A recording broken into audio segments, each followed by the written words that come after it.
उनको घर में घुसकर 100 किलोमीटर अंदर मारा है, वो इस बात के सबूत दे रहे हैं, लेकिन आप इस बार कह रहे हैं नहीं पहले ही बता दिया था। अरे पहले बताना नहीं होता, मैं अभी बता रहा हूं आपको एक और चैलेंज, और आप कह सकते हैं कि इसमें भी मैंने गद्दारी कर दी। पाकिस्तान अगर इस देश पर आतंकवादी हमला करेगा हम फिर से घुसकर मारेंगे, कह दो अब ये भी गद्दारी है। नासिर हुसैन जब राज्यसभा सांसद बने, उनके राज्यसभा सांसद बनने पर पाकिस्तान जिंदाबाद के नारे लगाए गए और वो रिपोर्ट प्रूव हो गई भाई, उसने एफआईआर है, लोग जेल में है। ऐसे कैसे मान ले हम? वो आदमी वहां जाकर पाकिस्तान में लग रहा है कि हमारी तारीफ करने वाला है। क्षत्रिय मत बोलिए, जो शब्द बोला बोलिए जरा, हिम्मत कीजिए। नहीं अच्छा नहीं बोलिए ना, बोलिए क्या कहा था।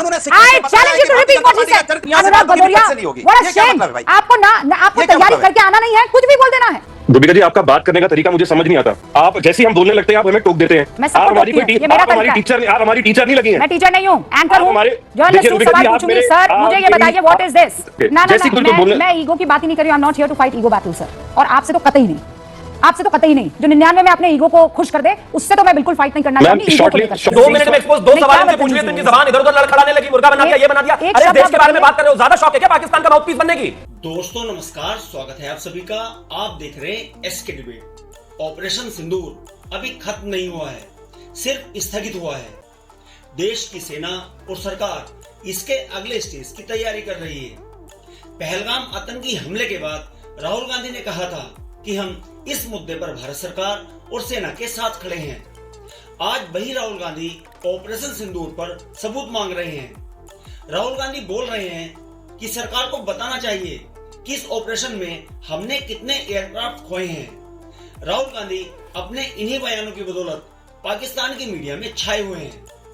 वहीं दूसरी तरफ 7 ग्रुप्स, अलग अलग पार्टियों के 45 सांसद पूरी दुनिया में पाकिस्तान को एक्सपोज करने की तैयारी में हैं। लेकिन कांग्रेस पार्टी इस पर भी हल्की सियासत कर रही है। आज की डिबेट इन्हीं मुद्दों पर होने वाली है। बीजेपी की तरफ से शिवम त्यागी, अनुराग भदौरिया समाजवादी पार्टी की तरफ से और निशांत आनंद कांग्रेस पार्टी की तरफ से हैं। दोस्तों वीडियो शानदार होने वाली है। आपसे अनुरोध है वीडियो को अंत तक जरूर देखें। वीडियो पसंद आए तो लाइक करें, शेयर करें, कमेंट करें और मेरे चैनल को सब्सक्राइब करें। तो दोस्तों मेन डिबेट स्टार्ट करते हैं। चलिए शुरू करते हैं। देखिए मैं इनसे पूछना चाहता हूं, इतनी लंबी लंबी बातें कर रहे हैं। विजय शाह आपके यहाँ मंत्री ना, मंत्री रहते हुए किस तरह का काम किया उसने हमारी कर्नल सोफिया जी को। कर्नल सोफिया देश की बहादुर ऑफिसर बेटी को कह रहा है राष्ट्र आतंकवादी की बहन है। क्या किया आपने? पार्टी से निकाला आपने? आप कह रहे हैं कोर्ट में मामला है। अरे मंत्रिपरिषद आपके पास राहुल गांधी के साथ लड़ाई को कहता है कि सेना अध्यक्ष गली का गुंडा करवाइए एफआईआर, करवाइए एफआईआर ना। ये फर्जी जो आपने यहाँ पे चेहरा ओढ़ा हुआ है, आप इसको पार्टी से निकाल सकते हैं। दुनिया भर की बात कर रहा हूं यहाँ पे। आप तिरंगा से मुंह पोंछता है, आप इसको पार्टी से निकाल सकते हैं। दुनिया भर की बातें बैठ रहे हैं यहाँ पे। आप ही लोग के लोग हैं जो इस तरह के देश के लोग आप रामगोपाल यादव पर ये गुस्सा निकालिए, क्यों नहीं निकाल रहे? बदल जाएंगे एकदम। हाँ निकालिए। उन्होंने इस देश के अंदर में, मैं छत्री हूँ ना, मुझे इस बात का घमंड है, मैं छत्री हूँ। जाति का यहाँ पे इस देश के अंदर कोई पंडित है, कोई छत्री है, कोई दलित है, मुझे ये बताइए सभी बात का घमंड करते हैं कि वो है। मेरी बात पूरी होने, आप जवाब लेने आए तो जवाब ले, फिर उसके बाद उस सीक्वेंस में कह रहे थे, मुझे बोले उस सीक्वेंस में कह रहे थे और आप चिल्लाएंगे क्योंकि आप जवाब नहीं चाहते। कर्नल सोफिया जी विशेष समुदाय से आती है तो उसको आपने बोल दिया आतंकवादी की बहन है। उसी सिलसिले में वो बात कह रहे थे कि हर आदमी को अपनी जाति, लेकिन जाति सूचक शब्द का गाली, जाति सूचक शब्द का अपमानित वेश में इस्तेमाल करना उसका अपराध होता है। उन्होंने अपमानित वे में नहीं इस्तेमाल किया। अगर हर व्यक्ति अपने सुनिए अपनी जाति पे मत बोलिए, जो शब्द बोला बोलिए जरा, हिम्मत कीजिए। नहीं अच्छा नहीं बोलिए ना, बोलिए क्या कहा था। I challenge you to repeat what he said. मैं आपको चैलेंज कर रही हूं, बोलिए समाजवादी पार्टी के दिया प्रवक्ता, बोलिए रामगोपाल यादव ने क्या कहा। बोलिए बोलिए क्या कहा। अरे मैं बोल तो रहा हूं, जवाब दे दीजिए उसका। क्या आपको लगता है कि विदेश मंत्री ने पाकिस्तान को यह सूचित कर लिया कि हम आप पर अटैक करने वाले हैं, मसूद अजहर को भगा लो, हाफिज सईद को भगा लो, हाँ या ना?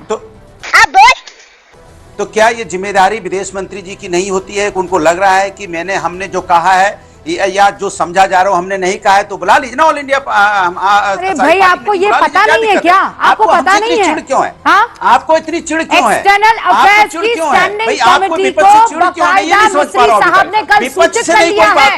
अनुराग भदौरिया, व्हाट अ शेम।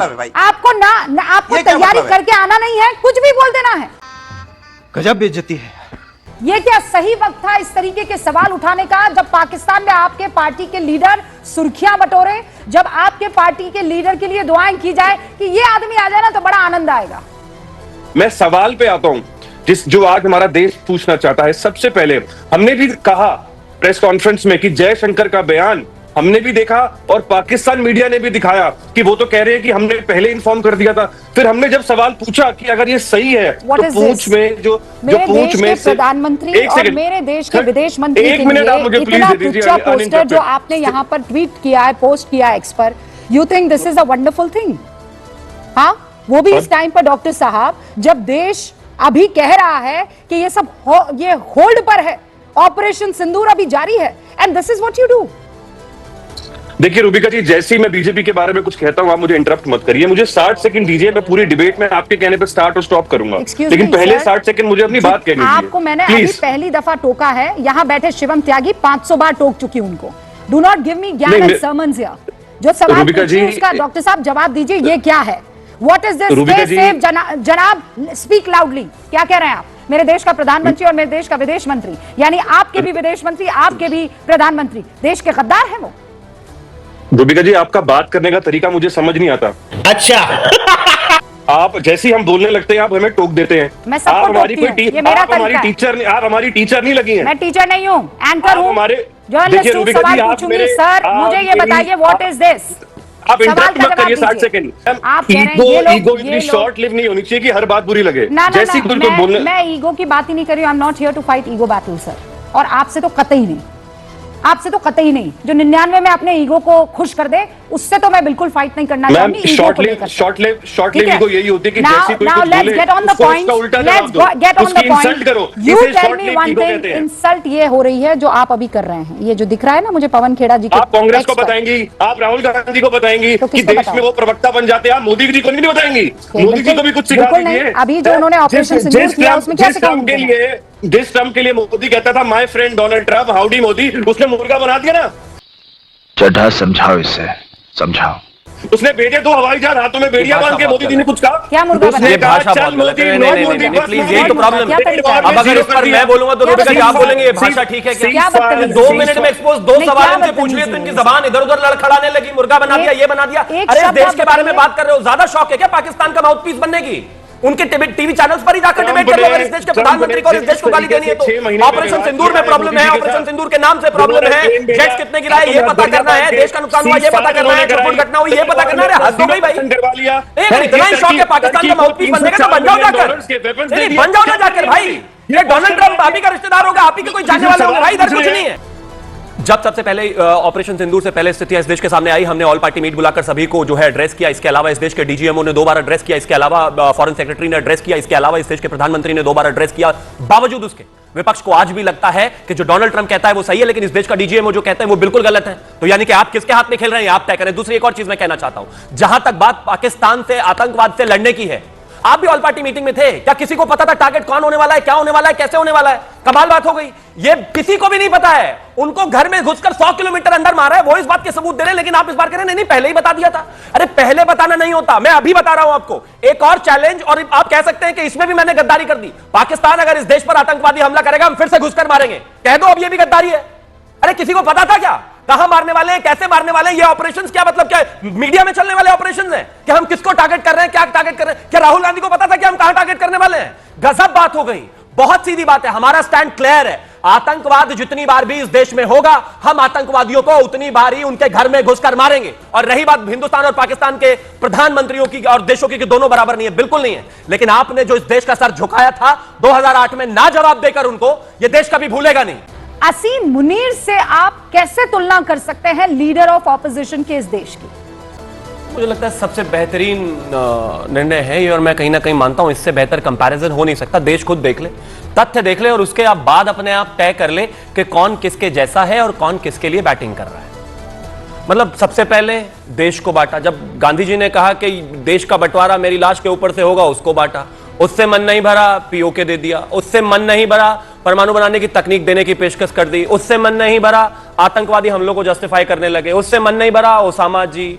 उससे मन नहीं भरा, सिंदूर का सौदा हो रहा है। किया है वो सही किया है, और आप इस पर टिके हुए हैं। मैं तो कहता हूं जनता को तय करने दीजिए ना। आसमानों से फरिश्तों को उतारा जाए और जो भी कांग्रेस या विपक्षी पार्टियों में रहकर राष्ट्रवाद की बात करे वो मारा जाए। शशि थरूर उसके सबसे लाइव एग्जाम्पल है। उन्होंने कहा कि देश का विषय है, अगर है और कहीं पर मेरी जरूरत है तो मैं हमेशा के लिए आने के लिए तैयार हूं, मैं हमेशा उसके लिए खड़ा रहूंगा। लेकिन जयराम रमेश और पूरी कांग्रेस पार्टी कहती है कि नहीं नहीं, हमने तो इनका नाम ही नहीं दिया था। भैया वो अपने आप देख ले, हमारी तरफ से तो ये नाम नहीं है। मतलब हिंदुस्तान के पास अगर कोई बेस्ट रिसोर्स है और उसको सबसे बेस्ट जगह पर इस्तेमाल किया जाना चाहिए तो इसमें भी उनको राजनीति नजर आती है। हमने कहां शुरू किया भाई, हम तो भाषा की कोई बात ही नहीं कर रहे। त्यागी पार्टी अगर भेज रही है किसी को तो आपको दूसरों पर विश्वास नहीं है क्या? नहीं, बिल्कुल नहीं है। क्यों नहीं है? बिल्कुल। ये क्या तरीका नासिर हुआ? हुसैन पर तो कौन फिर तो ये तो गलत बात होगी ना बिल्कुल गलत बात नहीं है कि जो हम कहेंगे वही सही, बाकी और कोई जाकर बोलेगा तो गलत हो क्यों गलत जाएगा। बात नहीं है? मैं एग्जांपल दे रहा हूं। नासिर हुसैन जब राज्यसभा सांसद बने, उनके राज्यसभा सांसद बनने पर पाकिस्तान जिंदाबाद के नारे लगाए गए और वो रिपोर्ट प्रूव हो गई भाई, उसमें एफआईआर है, लोग जेल में है। ऐसे कैसे मान ले हम? वो आदमी वहां जाकर पाकिस्तान में लग रहा है कि हमारी तारीफ करने वाला है। मैं तो कहता हूं शक के घेरे में है भाई। और जिन गोगोई का नाम उन्होंने सजेस्ट किया, उन व्यक्ति की जो धर्म पत्नी है, उनके एनजीओ में पाकिस्तान से ऑलरेडी पैसे आ रहे हैं, उन्होंने डिनाई नहीं किया। उसकी जांच का विषय चल रहा है ऑलरेडी। वो वाघा बॉर्डर से निकलकर पाकिस्तान की तरफ जा चुके हैं, डिनाई जाकर कल किया उन्होंने। ऐसे लोगों को भेजना चाहेंगे? बात तो सही है। देखा दोस्तों, आपने निशांत आनंद, अनुराग भदौरिया और शिवम त्यागी तीनों को सुना। आप किसकी बात से सहमत हैं? दोस्तों, वीडियो को लास्ट तक देखने के लिए दिल से धन्यवाद। और वीडियो के बारे में आपकी क्या राय है कमेंट सेक्शन में कमेंट करके बताएं। और अगर वीडियो पसंद आई हो तो लाइक करें, शेयर करें, कमेंट करें और मेरे चैनल को सब्सक्राइब करें। तो दोस्तों, मिलते हैं अगली वीडियो में। जय हिंद, वंदे मातरम, जय श्री राम।